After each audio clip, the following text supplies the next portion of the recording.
And you basically said, I've decided to fire all my customers and I'm going to do the Appalachian Trail. My instincts was go, what are you, crazy? How can you do that? You got too much responsibility. Being away from your regular life for 5+ months is really something that you need to have time in your life for. So my business was growing and growing faster than I could handle.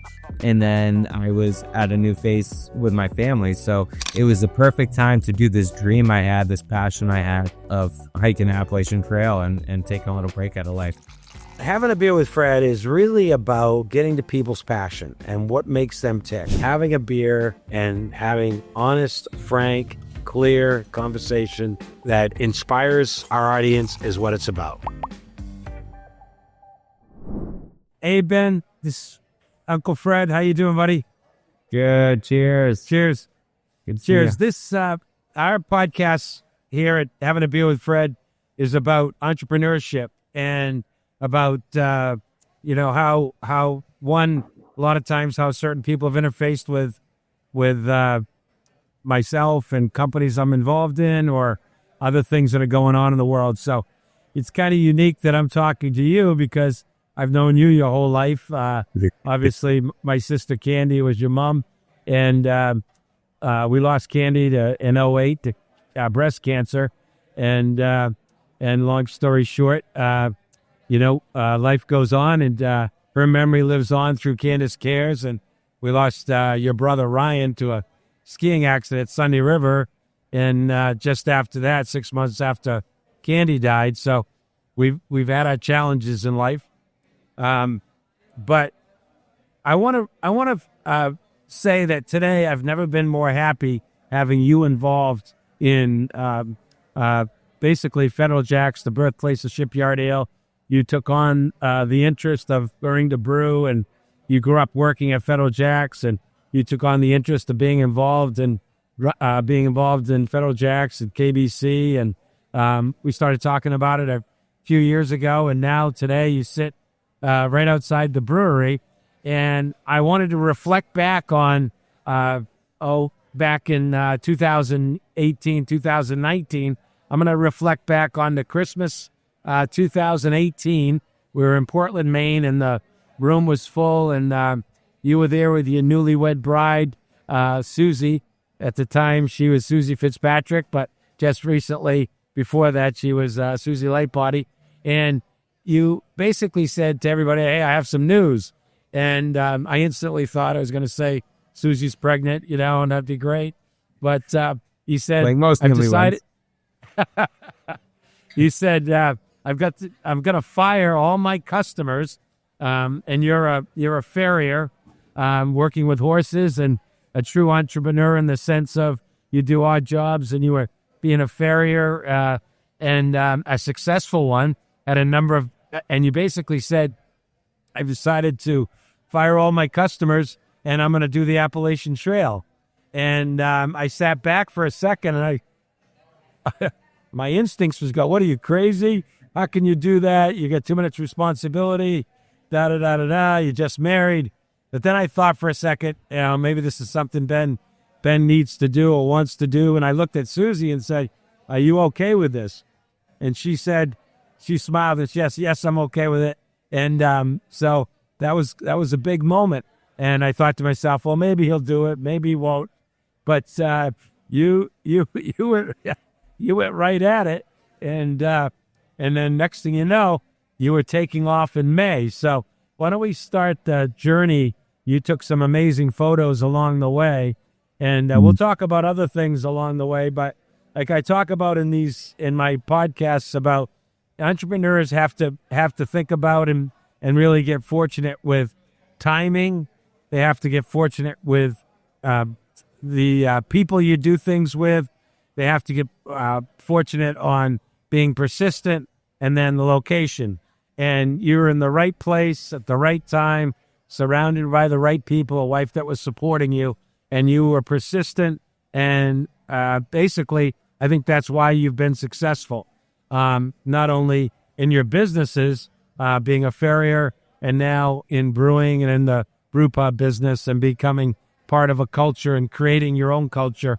We'll talk a little more about that. So we have a brand that you're gonna that basically that you're gonna basically be involved in and own with is Katahdin, and we're gonna talk more about building brand and your passion for climbing and hiking and what it led to with the Appalachian Trail. So why don't we start off with where you started? We'll talk through your journey. I'm going to let you do most of the talking, and we'll kind of go from there. So yeah, I love the word persistence, used in entrepreneurship, because I think being persistent is definitely a huge thing. When I first started out horseshoeing, I was so persistent at trying to learn it properly the first time and wanting to be the best horseshoer in my area. When I came to being able to take off on the Appalachian Trail, I had a budding horseshoeing business. I've been in business about 8 or 9 years, and I was starting to really realize that my product was something people wanted, and I was in a place where I needed to, be able to refine that business. I knew I was, the best or one of the best in my area. And so I kind of thought to myself, going away from that business for a little while and making people need me and want me more, and realizing how much they needed me was going to be really important. But also, it was threefold. Leaving on the Appalachian Trail when I was, newly married, as you mentioned, I was at the beginning of a budding family in a whole new phase of my life. So I found myself in hiking a long trail, being away from your regular life for 5 months, 5+ months. A lot of people take 7 months to do it. Is really something that you need to have time in your life for. So my business was growing and growing faster than I could handle. And then I was at a new phase with my family. So it was the perfect time to do this dream I had, this passion I had of hiking the Appalachian Trail and taking a little break out of life. I was a true entrepreneur. When I was 14, I was working for you before I was even legal to work. I was right here at the restaurant putting it up, and I always had 2 or 3 jobs every summer. So I had worked every day that I could, other than school, since I was 14, and I had a successful business as a horseshoer, and I had a family, and I said, you know what, I'm going to take a little time to reflect and enjoy Mother Nature. So this picture here was my first day leaving, March 10th, 2019. I'm at basically the southern terminus. I'm actually 8 miles away from the southern terminus of the Appalachian Trail. So Appalachian Trail starts at the peak of Springer Mountain in Georgia, and this is Amicalola Falls, a park right there. So this next photo here that we're seeing is right at the peak of the mountain. So that's actually the southern terminus. Started walking around 1 o'clock. Someone from the horseshoeing community picked me up at the Atlanta airport in Georgia. I had met it once at a trade show in Bangor, Maine, and said, "You live in Georgia? I'm going to go hike the Appalachian Trail next year." And he picked me up in Atlanta, and he drove me, and he was the coolest guy, and he dropped me off. He actually gave me my first support 3 days into hiking. He gave me my first support. But this picture must have been, oh gosh, I think it might even say 4:07 at night, and I started walking just after noontime, 1 o'clock. And so this is a picture of me having a cup of ramen soup at the southern terminus of Appalachian Trail, which was March 10th. I was going to start my journey, which would take me all the way till August 10th that year. So these are some of those pictures from Georgia when I first got started, and it was some crazy feelings down there. I was very lucky to have good gear and to be in shape. Georgia actually, hiking in Georgia was a lot smoother than hiking at New England trails. There was a lot of elevation gain and loss, but you could see there my cutout boot, I was doing high miles, so I learned quickly. My Achilles tendon swelled up so bad I couldn't even fit in my hiking boot. So I had to cut out the back of my boot. As Georgia, I was like, oh man, I'm going so fast. I can make up all this time that I didn't think I was going to be able to make. And then I quickly had to slow down, and life hit me real hard, at that first gap where I had to, resupply, and I had to get some sneakers, get out of the boots, and take a couple days off to just hang out in Georgia. Actually, I found a good brewery. It wasn't too hard to hang out for a few days because I found a good little brewery down there. But then, when you're hiking to New England, you have a timeline. So I wasn't able to hang out too long. You see some people get stuck in some of these trail towns. Everyone's having fun, but you really got to keep moving because you don't want to find yourself walking through Maine in late September. So, my goal was to keep moving. So I took 2 days off. I let my legs with swelling in my Achilles tendons calm down. I got some nice sneakers and I started heading. That view there was Smoky Mountains. So that was 2 or 3 weeks into the trip now. We're up in the Smoky Mountains. And I was still moving pretty quick. Or I moved pretty quick the whole time. It was a 5-month journey. But this is one of the huts. So in the Smokies, you really are encouraged. It's obviously a national park, and you're encouraged to stay in these huts. These huts were built by the CDC back in the early 1900s when this trail was first created. And they're still used for hikers daily today. And then in the Smokies, we're supposed to have reservations for these places. You get lucky if you show up and no one's there, because if someone with a reservation shows up, you're going to get picked out. I was early in the season. Starting in March was a pretty early start for a lot of Appalachian Trail hikers, which is great because I was ahead. They call it the bubble of hikers that pull through. So I was a little ahead of the bubble. And this is the group I was with in the Smokies. And one of those people I actually summited Katahdin with. We separated after this and got back together in New York. But you meet so many friends along the way on this trail. All the people I met, all the connections I met. 2 of those guys were hiking to raise awareness for military people, suicides for veterans, and they were hiking 21 miles a day to commemorate veteran suicides and raising awareness for that. And then some of the other people I met there just become friends, and I've known them forever since the trail. So entrepreneurship and just life in general. I mean, the connections you make. So many people I've met on the trail. That company, Good to Go, makes those hiking meals. They're right out of Kittery, Maine, right down the road from me. They gave me a lot of meals and got me started. So that was really great. Food on the trail was interesting. I collected a lot of food pictures for this little talk. And that right there, we have a lot of snowy mornings. I was in Georgia, in Carolinas, but boy, we were always at elevation. We were always at a high elevation, and I had a lot of snowy mornings. That was my advantage coming from New England. I love winter camping and winter hiking. There's less people, less bugs in New England. So in the morning, everyone was in their tent being sad that it was cold and snowy. And I said, hey, time to get up. I know that the best way to warm up in the morning is stuff. I learned that at Gould Academy. Best way to warm up in the morning is stuffing your sleeping bag in a sleep sack and getting moving. You get your clothes on, you pack up your camp, and you start moving, and that's the way you warm up, not staying in your sleeping bag. So I was actually able to gain a lot of miles. I wasn't the fastest hiker, but I was the longest hiker. I'd start before a lot of people in the morning, and I'd had dinner, and then I'd hike a few more miles.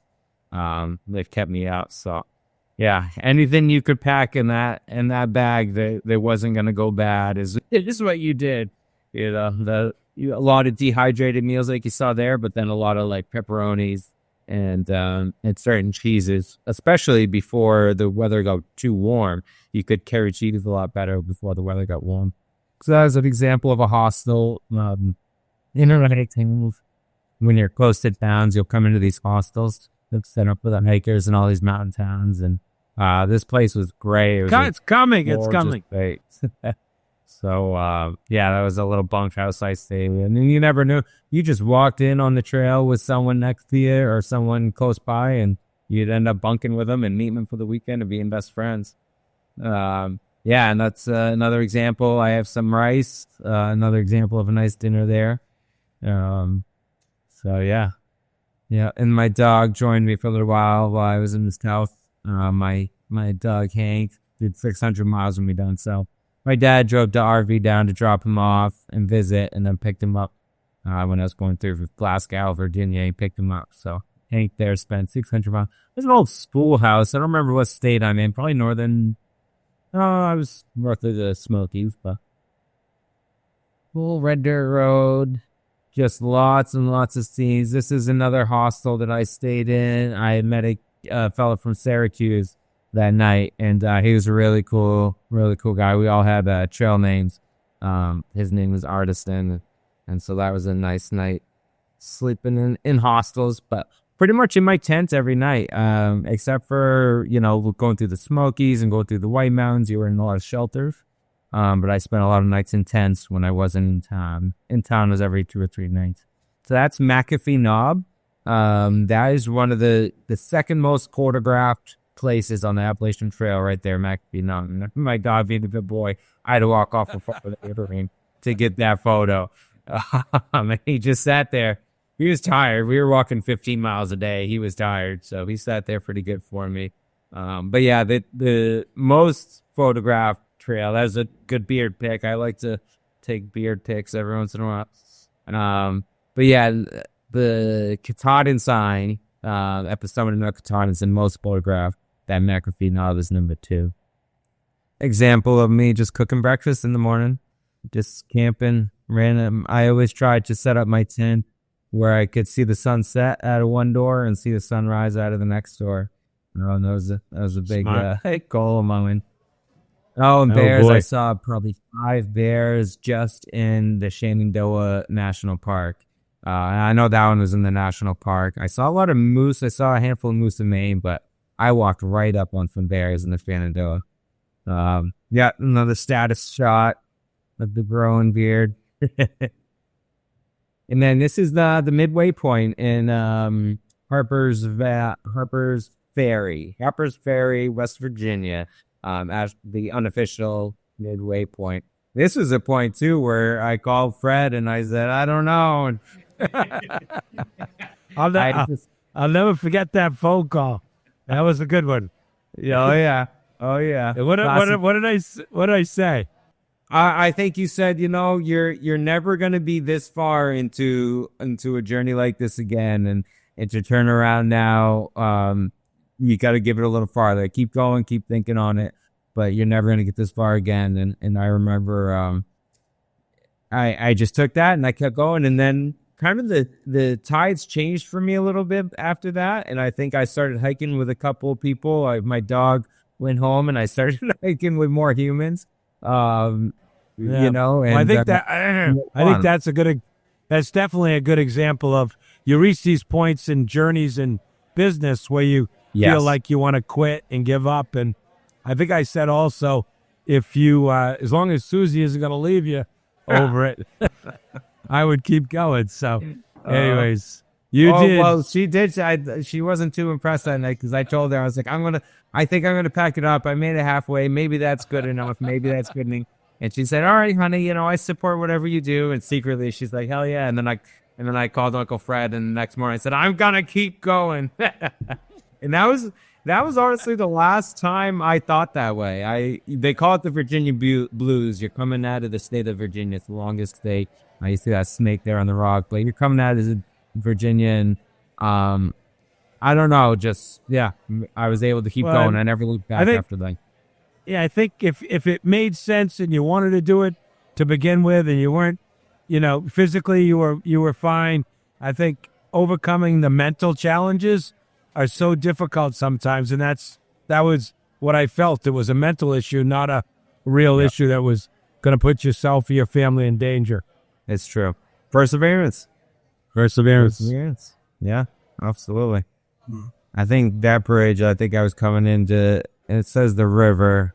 I want to say that was Connecticut, coming into Connecticut. So I'm just getting back into New England with some of these photos.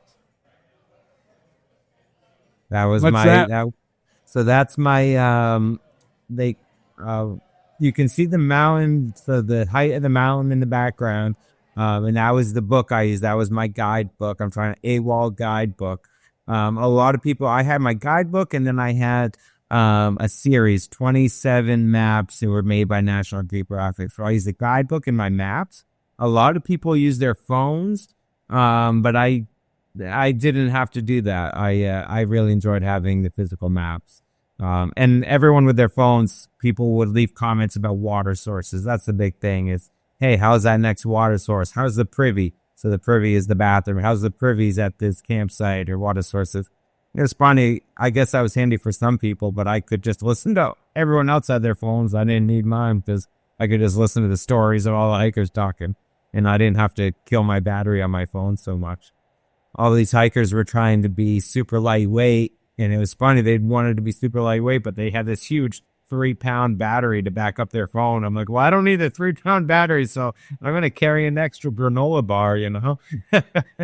So, yeah, again, always sleep on vacation. We're up into Vermont with these pictures. And that's Bromley Ski Mountain right there.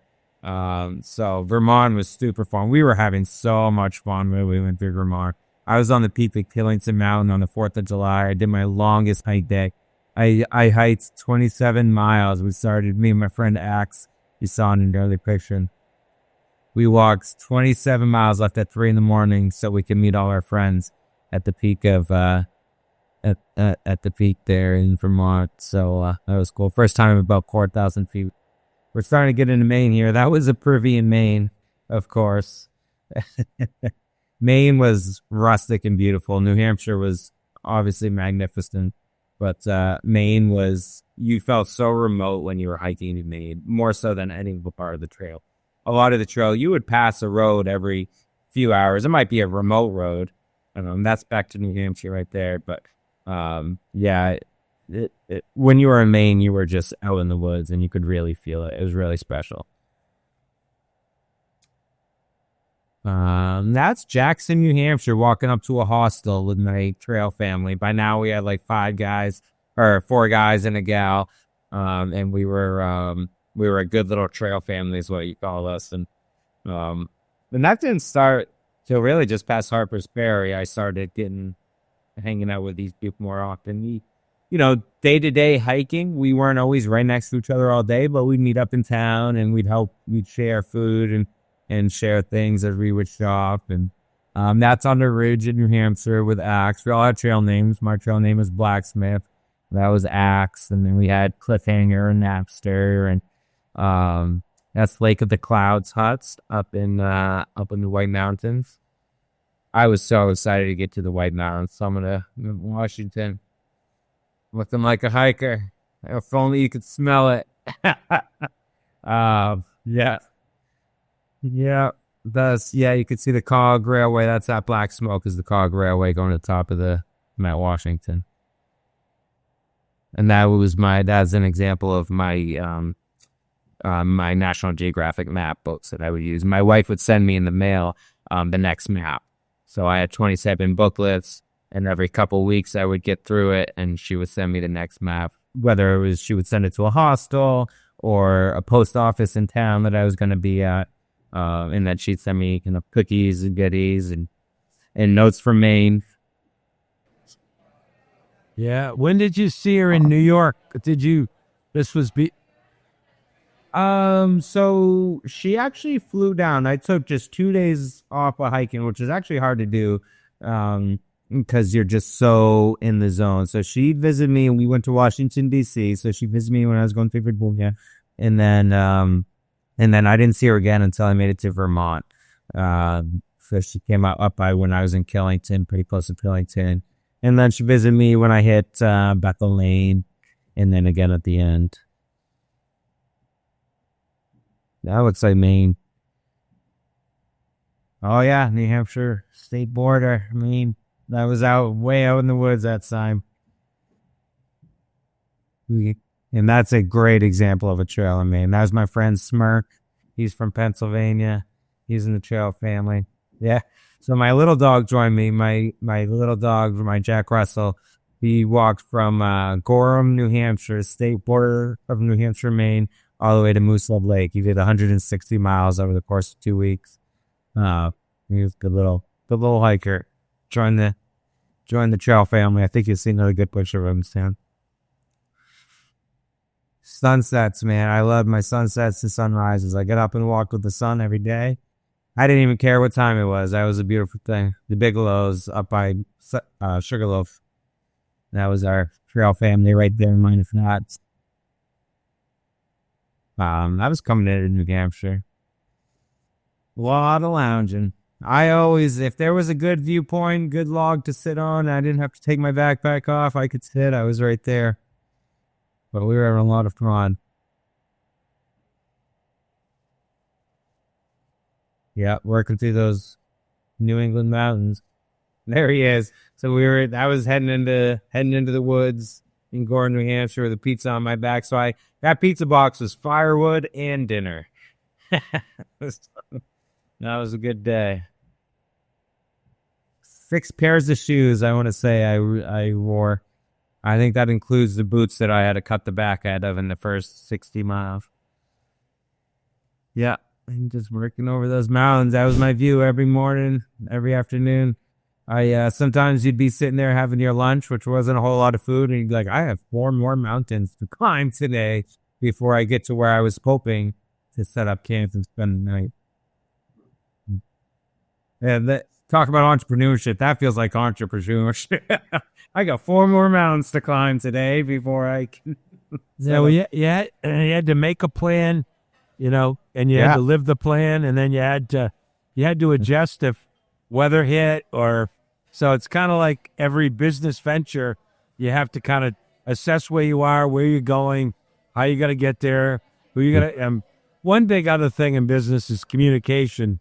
You mentioned that a lot. Was how you communicated with Susie at home, how you communicated with the people on the trail. I remember one time there was a guy that he actually had a machete and attacked some people, and we were worried about you out there. So your safety was always something to be aware of and all that. So the trail is a safe place. That was a first incident like that happened in many years, but I was 200 trail miles north of that incident, but I knew people in camp with them that night that I had met earlier on. So that was wild. And when it hits the news and no one gets my phone's in airplane mode for 3 days, 3 days at a time, it was a little tough for my family. And again, a lot of people had GPSs and they could take those GPSs and communicate a little bit better at home. But I would just have my phone turned off until I hit town. That's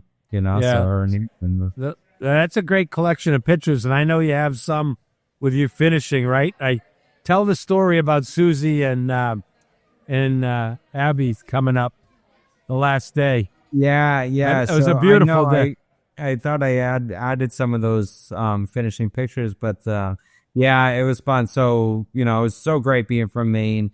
I was able to support my trail family as we got up into Maine, and we had a lot of fun in the Bigelows by Sugarloaf. My aunt came and actually rented a cabin, and we were able to hang out with her for a few days. But my sister is a great hiker. My wife, who is also a marathon runner, a very athletic and a good hiker, it was like 65 degrees at the base of the mount at Mount Katahdin, and we started hiking. We got above tree line.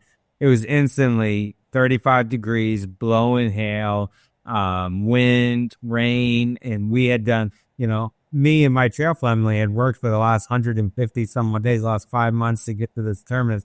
We're not turning around, but my wife's hands were freezing, and so I actually sent her back down the hill, which is not something I would do in a normal hiking situation.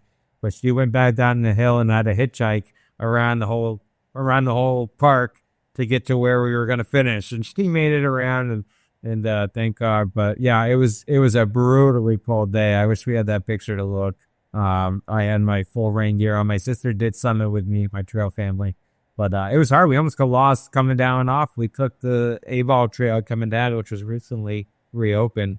It was a very gnarly day, but it was metaphoric. The whole trip was a big metaphor of life. Talk about your ups and your downs, your daily struggles, your being brought down to I only have what I can carry on my back, and shopping at Walmart and just trying to survive, and then to feeling of the highest of highs of I've accomplished so much. I've done so much. I mean, that was a daily thing, but that day standing on top of Mount Katahdin and the feeling I had was just so exciting. We've got some good photos of that, and then we did a beer in honor of that with Katahdin. And talk about your family. What were there 5 or 6, or were there even more than that you felt were part of your trail family? And give a little story on each of them. Yeah. So the trail family, we had Axe, I met her early on. She was from Texas, and I met her down south, and we hiked through the Smoky Mountains together. And then when my Achilles tendon kept bothering me for a while down there, so she got quite far ahead of me. But then coming into New York, she had this whole other trail family, had some great friends that she met, and she took sick. She had a stomach bug, and she took a week off. She called me. She said, "How far are you from Bear Mountain in New York?" And I said, "I'll be there in 3 days." So her mother flew in. She hung out for another 3 days, and I said, "I have this great trail family. I'm with Cliffhanger from Michigan. We have Smirk, who was from Pennsylvania. And then we had Napster, known for his naps. And he was where was he from? He was kind of from all over, Omaha, Nebraska. He was from Nebraska. So I had that trail family. We met back up with Axe, and we all summited, Katahdin together. We were a solid group of really good friends. But really, everyone that summited around us in those 3 or 4 days, we knew. And even, logbooks is a big way that people used to communicate and still communicate on the trail is through logbooks. So you could tell who summited close to us. And I knew pretty much everyone, especially there. The trail starts out, it's like has a 22% success rate or even less. It's right around there, 20 to 22% success rate. So I met a lot of great people at the start, but I knew not to spend too much time with them. I probably wasn't going to meet them at the end. But man, by the time you get to that end, you know everyone around you. It's a really cool situation where you might not see someone for 6 weeks. You might see someone every day for a month and then not see him and see him on the day you summit. It's just wild the way it kind of works with people's paces. Like I said earlier, I was a slow hiker, but I would hike a lot. And some people, and my friend Cliffhanger, he was one of the first guys that started hiking with consistently from Michigan. He was really fast. He was so fast, he's like, I need to learn to slow down. So him and I mellowed each other out, and we actually, we went good. He motivated me to go a little faster. I motivated him to like, hey, chill out. We're not in a rush. We're doing fine.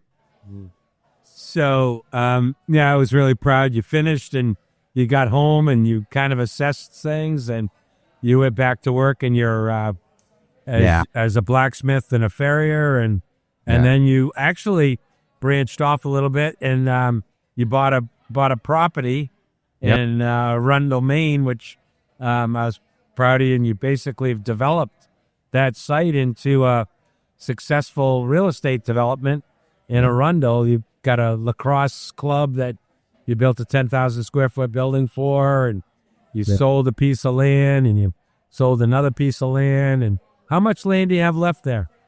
Yeah, that's been a great learning curve. I'm still sitting on 25 acres that I'm slowly kind of doing one step at a time, trying to build more buildings. What's the address there? Heavy Hammer Lane, a note to my blacksmithing past. So 18 Heavy Hammer Lane, Arundel, Maine. So it's an official GPS address, which show the aerial of it. But yeah, I've been proud of you. It's a new road, so it's a little tough. But yeah, What was the original address? What was that house? 715 Alfred Road was a house that had 35 acres. Arundel, Maine, USA. That's right. I mean, we're trying to bring to life through these videos so people can see it. But you bought a house with acreage, and we talked a number of times. You had some help from a variety of people, and you built an original building, and you split that off and sold it. And I'm really proud of you. And we talked about a year ago about you getting involved in Federal Jacks and KBC, and so now you've been brewing. Talk to us a little bit about your brewing at Kennebunkport Brewing, the birthplace of Shipyard, and how's that been going? Yeah, it's been great. My progression through business and entrepreneurship has been amazing. I mean, horseshoeing was this amazing cash flow opportunity, very hard physically, very time demanding. So I started investing in the property and trying to find a way to use that property. And I found that going slowly, doing one building at a time, and finding agreements with businesses and working with businesses, which was tips from you, listening to you. You gave me the confidence in that property to buy it and how to develop it. Yeah. Has been huge. But you did you did it on your own financially. You went to the banks, you got the money, and no, so, you were just my encouragement to do it. And my other encouragement was, having this awesome horseshoeing career that I knew I wasn't going to be able to do when I was 80. So let's do a flashback. When I get a call, Ben's in jail. Oh God, you want to go there? Yeah, we got to start at the beginning. You were footloose, and you were dealing with some things. I think there was a variety of things going on. You were young, and you didn't really have a passion, and you were getting yourself in a little trouble here and there. And you could tell the abridged version. You don't need to go too depth, but you can tell your version of that. I'll tell mine, but you tell yours. We all, no, I mean, early 20s, I was a horseshoer, so I was my own glorified New England cowboy, and you weren't a horseshoer then. No, I was shoeing horses. I actually say thank God I was shoeing horses, because I had a real job though. Like, people, if I didn't show up in the morning, people were gonna call me mad. Like, my horse. No. Before when you ended up in jail. No, I was horseshoeing back then. Because my brother hadn't gone to school yet. You hadn't gone to school yet. I must have. Because I thought you. All right, because I remember the night I got my brother had recently passed away. Because remember, I started shoeing horses the year before your sister, my mom, passed away, and then my brother followed 2 years later. When did you go to school? I went to horseshoeing school in 2008. And then my mother passed away in like 10, and then 12. Right, we're gonna talk about this on another show, but I think if you look back, you hadn't gone to school yet. Okay, horseshoeing school. Yeah. You ended up with that night. You took a motorcycle ride and tried to outrun the police. Outrun the police, which was a brilliant idea, right? And I thought it was a sound theory. And I made a good run. Because like the stakes. Yeah. Well, you would think that you might not do that today, but and that's when I said, all right, Ben, what are you going to do? You're going to end up. Yeah, and that's when as I remember it, that's when I said it's time for you to. And you said, listen, I've always wanted to learn how to horseshoe or go to school for it. And that's when you signed up for school. And as I remember it, I want you to rethink about it. I was a perfect candidate for horseshoeing, because I didn't have a college education. I had been in some trouble, and I said, this is a perfect career path for me. I think that goes to having a passion, because once you got that passion, and where did you go to school for that? We sent you down to Kentucky, right? Or Kentucky, yeah. And how long was that school? Yeah, I sat down with you, and I had a business plan, and we talked about it, and you helped me with Kentucky horseshoeing school. I was down there for 5 months, and then come back. You helped just co-sign on my first truck, and that was the last thing I asked you for. After that, I was off to the races. Other than advice. Right. So. Well, and it's and I'm proud of you, because I mean you have taken a lot on yourself and persevered, and so I think you've now got a foundation. Right now, there's probably going to be very soon 90 employees at Federal Jacks in Kennebunkport, 9 Western Avenue, Kennebunk, Maine, and I think you feel at home there. I know Aaron, the GM. Aaron's a great guy, and we got a good team with everybody there. Jim Bunting and Paul Hendry has helped you learn to brew, and I'm gonna ask Alan Pugsley to brew with you for at least a full brew and go through it. And it's special that you, one, enjoy it, and two, I think will bring it to a new level. The thing that I've talked about in the past to you is like, building a foundation, which you're doing through the education, and then the bricks of a brand. You can personify, Climb Katahdin as a brand, and your passions can come through that, because I think authenticity in business and authenticity in brands are kind of critical for developing something people can identify with. The quality's got to be in the product. You got to have quality ingredients. You got to have, obviously make sure the product's right, but also the people involved. And, there's a lot of times when you want to quit a business. There's a lot of times when you want to try something else or coast. But if you build a team around you, which you have that ability to do, and I think that, and then, train and teach people around you once you have a comfort level. I think you do in the hospitality game. I mean, just recently, today was the 91st birthday of Mrs. Whitney, a good friend, the Whitney family, and you went up and I had a picture of them all having a birthday party upstairs at Federal Jacks. Yeah. So that's the step in making people feel like they're at home in what we've created there at Federal Jacks, and what you're going to lead now with the help of everybody around you. Yeah. I had a great time. I was doing a brewery tour with the Whitney family, and because I knew my mother and you growing up, and we had some good laughs, some good conversations. And I'm so excited to be in this position. I've really enjoyed learning the brewing process, and horseshoeing is a science applied by an artist. I feel like brewing is the same way. I'm getting really comfortable with the systems, and just how everything works and how the process, and I'm learning more from the science. Paul Hendry has been awesome first learn from, and Alan. I'm super excited to work with Alan. I think this is where I belong, right back here on the river.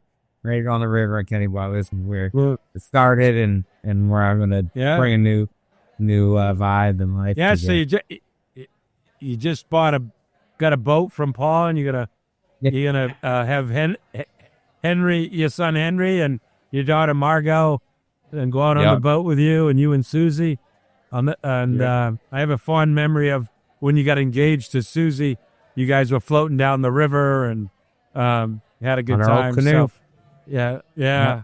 Well, all right, I love you, Ben. I'm proud of you. I love you. It's a good, cheers. Good life, good business. Cheers. It's great. Cheers.